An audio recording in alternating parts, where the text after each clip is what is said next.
Muy buenas noches, muy bienvenidos sean cada uno de ustedes. Queremos enviarles un muy fuerte abrazo a cada uno de mis amigos de allá donde me están escuchando. Esperamos que el Señor pueda bendecirles en todo momento, el Señor pueda fortalecerles. Sé que el día de hoy venimos y muchos de nosotros traemos cargas, a lo mejor problemas en el trabajo, problemas en la familia, no sé, mil y un problemas que pueden estar pasando el día de hoy. Quisiéramos extenderles un fuerte abrazo a la distancia, que Dios me los bendiga. Espero que el día de hoy haya sido, pues aunque con sus pruebas y dificultades, hayamos sido bendecidos. El día de hoy vamos a hablar un poco acerca de algo que a todos nos gusta experimentar, pero que se nos es difícil, número uno, experimentarlo y número dos, ejecutarlo. El día de hoy vamos a hablar de una mujer muy especial, pero que nos representa a todos, ¿de acuerdo? Pero antes de dar inicio, les voy a invitar para que inclinen su rostro y tengamos una palabra de oración. Oremos. Señor nuestro Dios y nuestro Padre amado, queremos agradecerte por las bendiciones de la vida, la salud y por tu amor. Queremos pedirte que ahora que vamos a abrir tu palabra y vamos a meditar en ella, tu Santo Espíritu pueda acompañarnos, guiarnos y bendecirnos, Señor. Suple todas las necesidades, pero ante todo, Señor, dirígenos para honrarte y glorificarte. En el nombre de Jesús, amén. El día de hoy vamos a platicar un poco acerca de la experiencia del perdón. El día de hoy vamos a hablar del perdón en el contexto de Dios para con nosotros. Vamos a leer nuestro primer pasaje del día de hoy, Romanos capítulo 6, versículo 23. Y lo vamos a hacer en el contexto de las consecuencias del pecado. Ayer hablábamos del pecado, dimos dos definiciones del pecado. Pecado es transgredir los mandatos de Dios, desobedecer la ley de Dios, infringir la ley de Dios, ¿ok? Es desobedecer. Por otro lado, pecado también es saber hacer lo bueno y qué cosa, y no hacerlo. Hace algunos años atrás estaba de pastor en un lugar que se llama Zamora, Michoacán. Precioso lugar. Y me invitaron a dar una campaña a un lugar que estaba como a 6 horas, o a lo mejor un poquito menos, 5 tal vez, 5 horas de camino. Y saliendo de un lugar un poquito más lejano de Zamora, salí a las 3 de la tarde y para las 7, 6:30 tenía que estar en el lugar de la campaña. Y me acuerdo que agarré la autopista, en ese tiempo tenía un Centrita del 96. Bueno para correr ese amiguito, la verdad.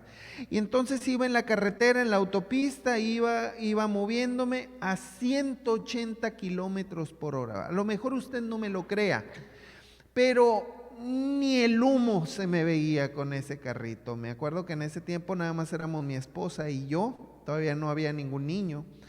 Y pues íbamos avanzando. Cuando íbamos a la altura de Morelia, me acuerdo que a lo lejos veo a un monito que se está moviendo y está haciendo como una parada, como un alto, ¿no?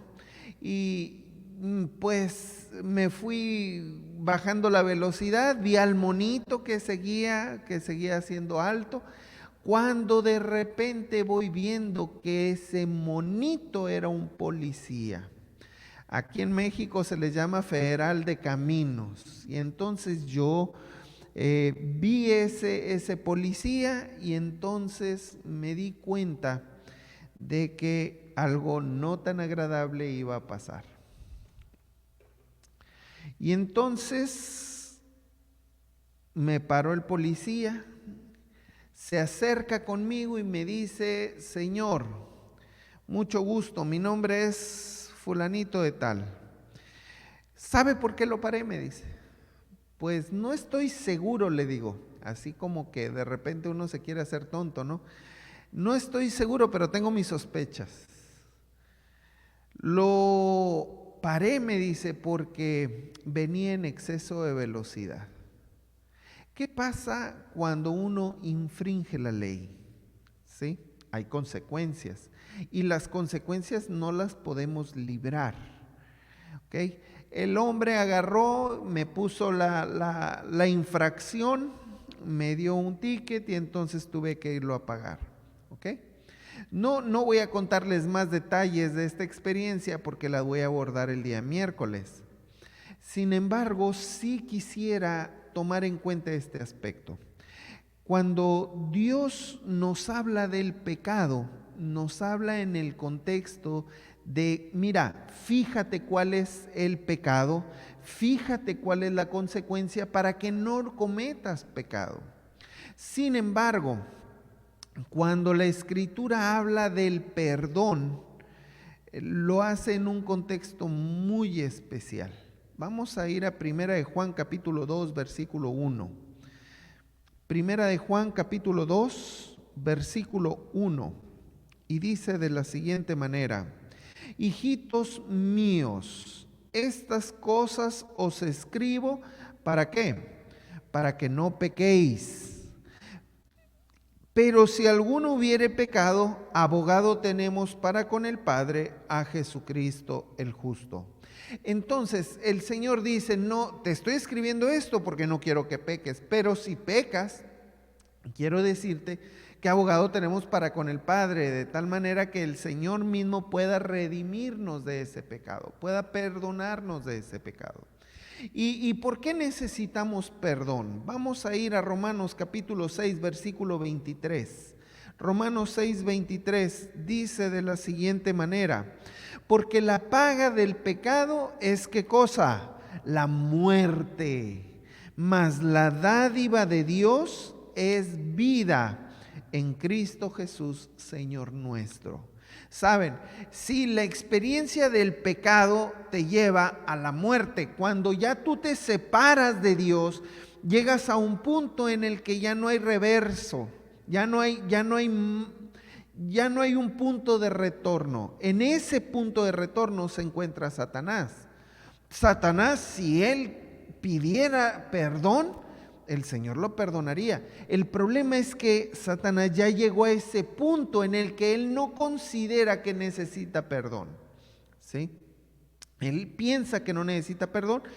Él cree firmemente que no es necesario para él. A lo mejor pueda pedir perdón por miedo, pero el miedo no es un motivo. Y más adelante lo vamos a ver este asunto. Pero tú y yo todavía estamos en ese punto de retorno. Y entonces el Señor dice, esta es la paga del pecado, la muerte.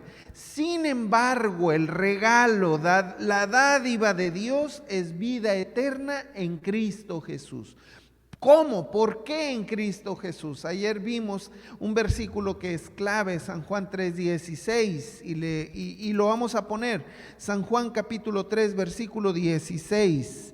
Dice, porque de tal manera amó Dios al mundo, que ha dado a su Hijo unigénito, para que todo aquel que en él cree no se pierda, más que tenga vida eterna. ¿Ok? Por eso es importante entender que el regalo de Dios, el regalo inmerecido, la dádiva de Dios es vida eterna en Cristo Jesús. Tú y yo estamos destinados a morir por el pecado que reina en nosotros.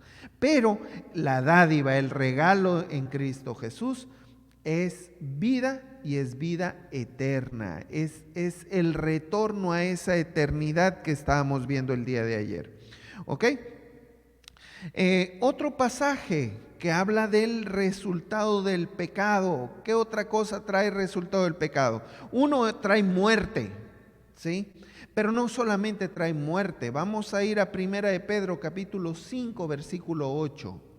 Primera de Pedro, capítulo 5, versículo 8. Y dice de la siguiente manera: Sed sobrios y velad, porque vuestro adversario el diablo, como un león rugiente, anda alrededor, buscando a quien devorar.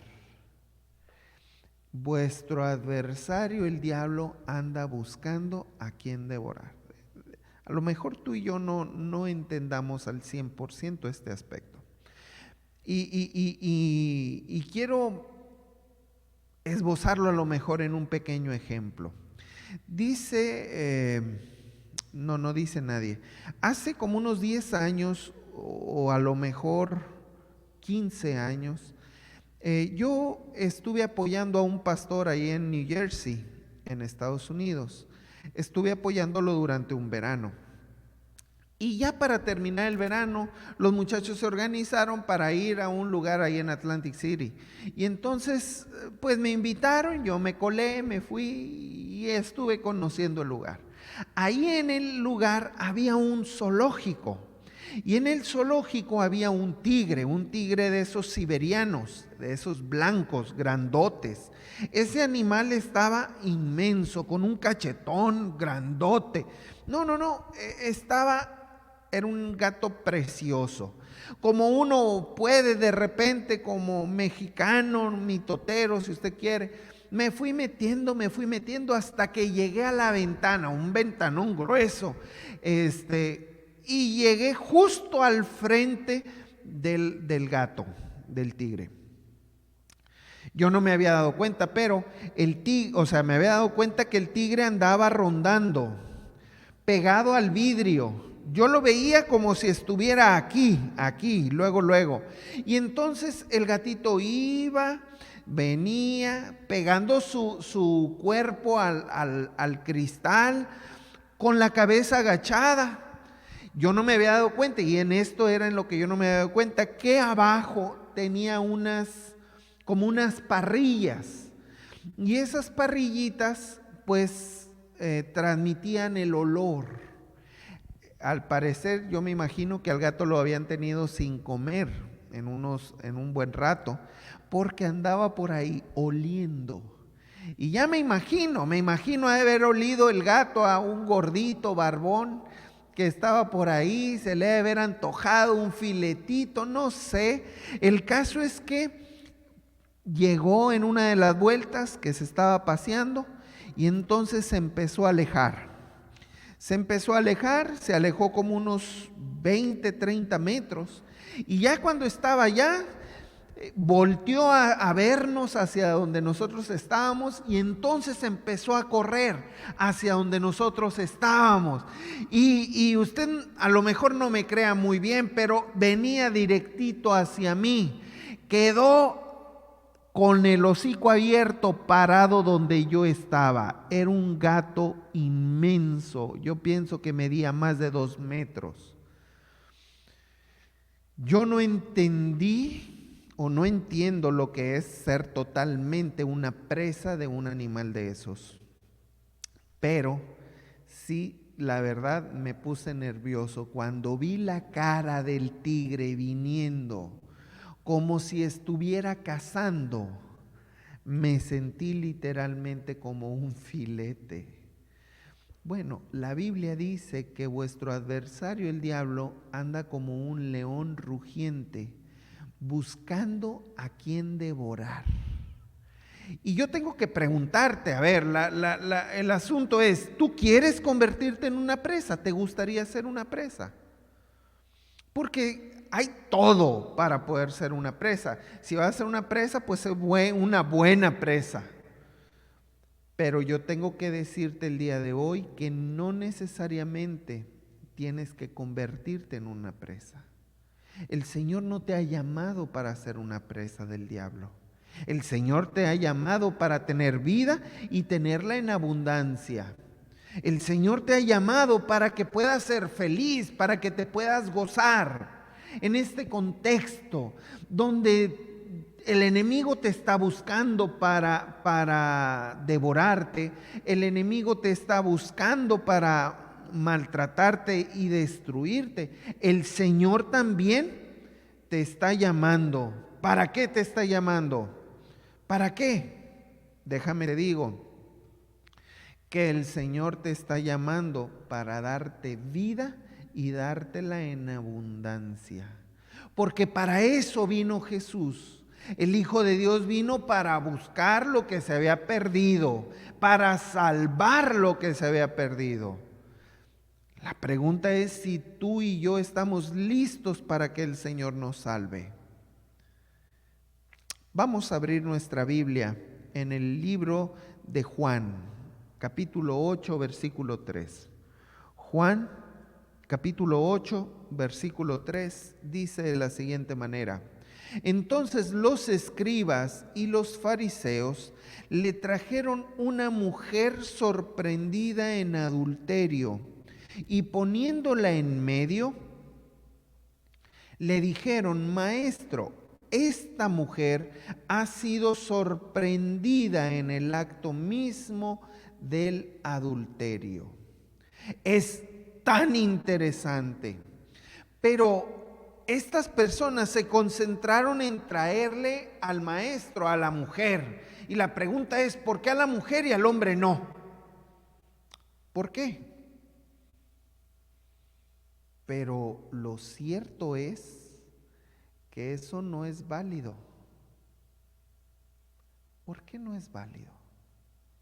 La ley de Dios decía que tenían que apedrearlos, pero no solamente a la mujer, también tenían que traer al hombre. ¿Por qué? Pues porque ustedes saben que en un adulterio no solamente es la mujer, sino también es la otra persona. Ambos debieran de ser apedreados según la ley de Moisés.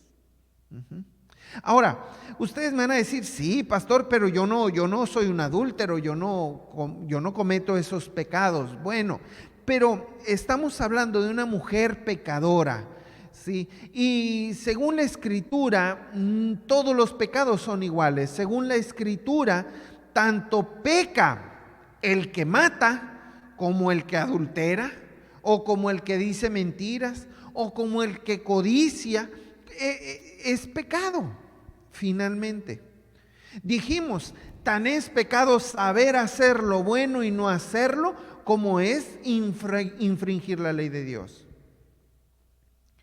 Esta mujer está escrita en la Biblia no solamente para señalar a una mujer adúltera, sino para señalar la realidad en la que tú y yo vivimos. En una realidad que ha sido impactada firmemente por el pecado, pero que no necesita ser así, no necesita vivir en pecado. Ahora, ¿quiénes eran estos acusadores? Vamos a ir al versículo 5 y 6. En la ley, dijeron los acusadores, en la ley Moisés nos mandó a apedrear a tales mujeres. Tú pues, ¿qué dices? Mas esto decían tentándole para poderle acusar. Pero Jesús, inclinado hacia la tierra, hacia el suelo, escribía en tierra con su dedo. Vamos a ir al versículo 7 también, por favor. Y dice, y como insistieran en preguntarle, se enderezó y les dijo: el que de vosotros esté sin pecado, sea el primero en arrojar la piedra. ¿De qué está hablando aquí? Los acusadores lo que estaban queriendo lograr no era hacer justicia. Lo que los acusadores querían lograr no era exaltar a Dios, no era liberar a la nación del pecado, que por eso era que Dios había dicho, hay que apedrearlos. Esa no era la intención de los acusadores. La intención de los acusadores era muy clara. Ellos querían ponerle una trampa a Jesús. Ellos lo que querían era que él dijera, no la apedreen. Porque si él decía no la apedreen, entonces iban a decir, él está hablando en contra de las escrituras de su tiempo.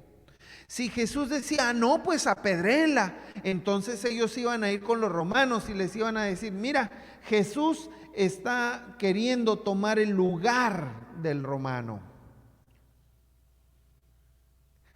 La intención era tentar a Jesús, era hacer que Jesús se equivocara para matarle. Y sin embargo no era la parte que nos importa. Versículo 8. Bueno, desde el versículo 7 dice, y como insistieran en preguntarles, enderezó: el que de vosotros esté sin pecado, sea el primero en arrojar la piedra contra ella. Versículo 8. E inclinándose de nuevo hacia el suelo, siguió escribiendo en tierra. ¿Sabes qué estaba escribiendo Jesús en la tierra? Hay una comentarista que dice que lo que Jesús estaba escribiendo en esa tierra era la vida de pecado de sus acusadores. Lo que Jesús estaba escribiendo en tierra eran los pecados de los que traían a la mujer, de los que venían con las piedras en las manos. Eso era lo que Jesús estaba escribiendo en ese lugar. Y entonces el versículo 9 dice de la siguiente manera: pero ellos, al oír esto, acusados por su conciencia, salían uno a uno, comenzando desde los más viejos hasta los postreros, y quedó solo Jesús y la mujer que estaba en medio. ¿Cómo habían traído a esa mujer? Ahora vamos a hablar un poco de esa mujer. Esa mujer había llegado allí a los pies de Jesús, pero ¿después de qué? Saben, cuando uno peca, uno dice, no, el pecado es muy sabroso, es muy rico. No, déjame te digo, ¿qué experimentó esa mujer para poder llegar a los pies de Jesús? Ciertamente los acusadores querían hacerle un daño a Jesús y querían hacerle un daño a la mujer. Pero ¿sabes? No fue así. Seguramente habrán llegado a la puerta donde estaba la mujer en adulterio, porque dice que fue sorprendida en el acto mismo del adulterio. Ahí ya me imagino, le han de haber gritado, mira, ve, y no crean que la sacaron por la puerta trasera, escondidita, no.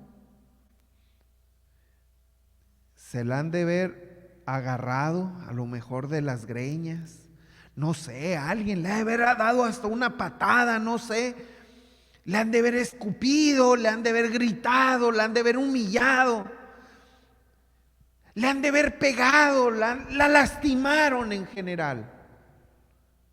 Y es que así es cuando uno vive en pecado. El pecado te lastima, el pecado te duele, el pecado te hiere, el pecado te humilla. Pero así humillada, así lastimada, así golpeada esta mujer, sin querer, porque en los planes del diablo estaba lastimar a la mujer, estaba herir a Jesús, pero saben, ni la mujer vivió siempre lastimada y ciertamente no hirieron a Jesús. En los planes del diablo, los planes son para destruirte, sí, pero Dios en su plan mayor, en su conocimiento pleno de las cosas, Dios utiliza las cosas malas y las convierte en buenas. Yo no sé por qué tú estás pasando por esa situación de dolor. Yo no sé por qué tú estás pasando por esa situación de tristeza. No lo sé. Pero lo que sí sé es que aun cuando el pecado te haya arrastrado por 1001 situaciones, Dios está listo para perdonarte. Dios está listo para bendecirte. Dios está listo para recordarte que no estás solo. El Señor, escribiendo lo que a los hombres los iba a acusar, lo que a los hombres los iba a hacer entrar en razón, dice la Escritura que los fue alejando uno a uno, de los más viejos a los más jóvenes, hasta que quedaron solo la mujer y Jesús. Ahí Jesús pronunció ciertas palabras que es importante leer. Versículo 10. Y enderezándose Jesús, y no viendo a nadie sino a la mujer, le dijo: Mujer, ¿dónde están los que te acusaban? ¿Ninguno te condenó? Versículo 11. Y entonces ella dijo: Ninguno, Señor. Entonces Jesús le dijo: Ni yo te condeno. Vete, ¿y qué? Y no peques más. ¿Saben? Esta mujer estaba sorprendida. Jesús la tuvo que levantar, y la tuvo que levantar porque ella misma creía que necesitaba ser apedreada. Ella misma creía que necesitaba sufrir. Ella misma creía que merecía las piedras. Y tal vez sí las merezca o las merecía. Pero sabes, Jesús ve más allá. Jesús ve no solamente dónde estamos, sino a dónde podemos llegar. No ve solamente lo que somos, Jesús ve lo que podemos llegar a ser. Y eso es una bendición para tu vida y para mi vida. Porque no solamente el Señor está viendo que eres la persona que está sufriendo y que necesita sufrir más. El Señor ve mucho más allá. Ve en ti y en mí un ciudadano del reino de los cielos. Y yo no sé cuántos digan amén esta noche, pero la verdad es que yo agradezco, yo, Fernando Valdés Valenzuela, le agradezco al Señor porque ve en mí no lo miserable que soy, sino lo afortunado que puedo llegar a ser en Cristo Jesús, dándome una esperanza para vivir, para gozarme en Cristo Jesús, para recordar que no estoy solo, que aún en medio del caos tengo esperanza para vivir una vida feliz y llena de bendiciones con Cristo Jesús. Gracias, Señor, porque no se conforma con decir esto es justo y Fernando tiene que morir por justicia. No, Él corre el kilómetro extra para recordarte que no estás solo, para recordarte que tu abogado y mi abogado se llama Cristo Jesús, y Él está listo para darnos vida y dárnosla en abundancia. Ahora, ¿Jesús la perdonó? Sí, sí la perdonó. ¿La perdonó a medias? No, no la perdonó a medias. La perdonó plenamente. Y al perdonarla plenamente es una enseñanza para nosotros. Aquí en México se utiliza un dicho que recita de la siguiente manera: yo perdono, pero no olvido. ¿Qué tan válido puede ser eso? Yo perdono, pero no olvido. El Señor, dice la Biblia, cuando Él perdona un pecado, lo agarra y lo envía al fondo de la mar. No es que se borra del listado de pecados, no. Pero cuando Dios va escribiendo nuestros pecados en el libro y yo me arrepiento, entonces el Señor le pone perdonado. El día de mañana vamos a hablar un poco acerca de este aspecto. El proceso en el que Dios redime a un cristiano, redime a un hijo suyo. Mañana vamos a ver cómo estos aspectos se están dando en la vida de esta mujer, de María Magdalena. Es importante que entendamos que el Señor la perdonó, sí, la perdonó y la perdonó plenamente. No hay duda de eso. Pero sabes, no solamente la perdonó, también le dijo, vete, ¿y qué cosa? Y no peques más. No solamente le dijo, te perdono. Y esto es una enseñanza para ti, para mí. A lo mejor tú me puedas decir, pastor, es que me gusta el pecado. Yo lo voy a entender perfectamente bien. Pero el pecado lo único que hace es destruirnos. Lo único que hace es llevarnos a la muerte. El Señor lo que quiere es que tengamos vida y la tengamos en abundancia, te repito. Cuando el Señor te dice, vete, Fernando, vete, no hay problema, te perdono. Vete, ¿y qué? Y no peques más. El Señor está mandando un mensaje especial de redención.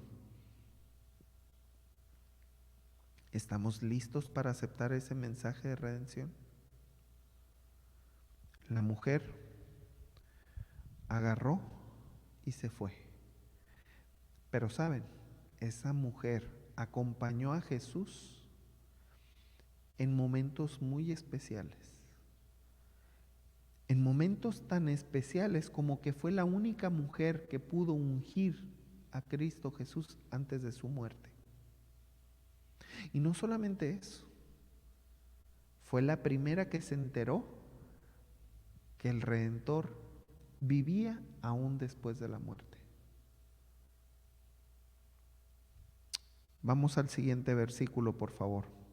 Juan capítulo 8.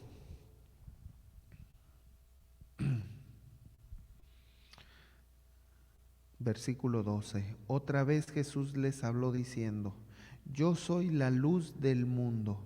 El que me sigue a mí no andará en tinieblas, sino que andará en luz, en la luz de la vida.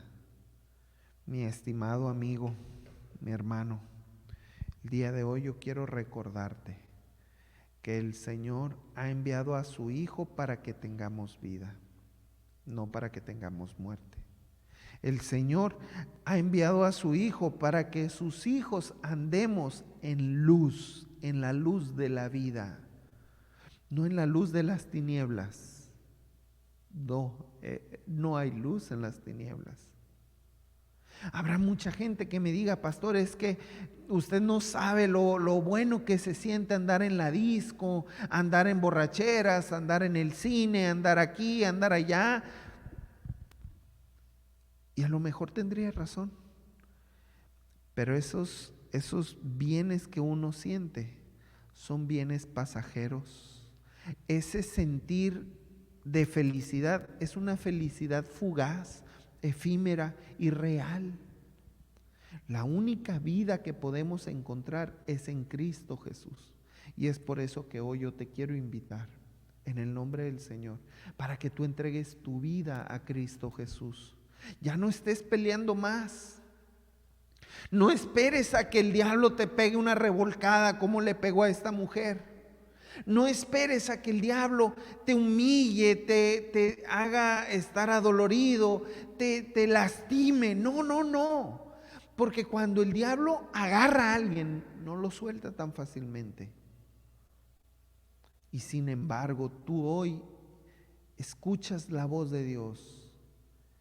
Dice la Escritura en el libro de Hebreos, si escuchas hoy mi voz, no endurezcas tu corazón. Hoy yo te quiero invitar para que tú le digas al Señor: Señor, yo quiero que habites en mi corazón. Yo quiero que tomes mi corazón en posesión del Espíritu Santo. Yo quiero, Señor, que tú me ayudes a rendir mi vida a los pies del Rey de Reyes y Señor de Señores. Yo te invito para que no sufras más. Hay mucho por qué sufrir, hay demasiado por qué sufrir. Pero sabes, el Señor está listo para que tú seas feliz, verdaderamente feliz. Mi paz os dejo, mi paz os doy. No como el mundo la da, yo os la doy. Ahí está la invitación.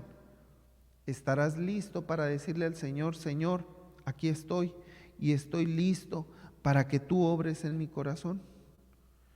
Yo te voy a invitar para que te coloques en pie y le digas al Señor: Señor, aquí estoy, quiero que tomes mi vida y que obres en mi corazón. Quiero entregarte todas mis cargas, quiero rendir mi vida delante de ti. Ayúdame, a lo mejor estoy como la mujer adúltera. Ya el diablo me pegó una revolcada. O a lo mejor no, pero quiero prevenir, no quiero llegar a eso, Señor. Quiero empezar a vivir de acuerdo a tu voluntad.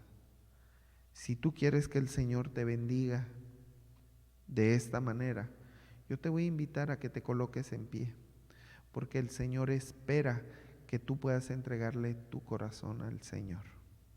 Y así puestos en pie, les voy a invitar para que inclinen su rostro y busquemos a Dios en oración. Amoroso Dios que estás en el cielo, esta noche queremos agradecerte porque en tu infinito amor has tenido a bien bendecirnos, acompañarnos, guiarnos, cuidarnos y fortalecernos. Gracias, Señor, por la oportunidad que nos das de escuchar tu voz y de tener una nueva vida en Cristo Jesús. Nos colocamos en tus manos, Señor. Utilízanos y ayúdanos a honrarte y a glorificarte. Perdónanos si te hemos ofendido, pero ante todo, Señor, queremos pedirte que nos ayudes a ser fieles a ti, que nos ayudes a amarte y a entregarte nuestro corazón. Queda en nuestro medio, Señor, queda en nuestros hogares y en todo lo que hagamos. Padre, has escuchado, has visto la oración de mis amigos, Señor, que se han colocado en pie. Yo los pongo en tus manos, Señor. Ayúdales para que en el transcurrir de su vida, y pese a que el enemigo los ande buscando para destruirlos, tú los puedas mantener fieles, firmes y acogidos con tu manto poderoso. Bendícelos, Señor, en el nombre de Jesús. Amén.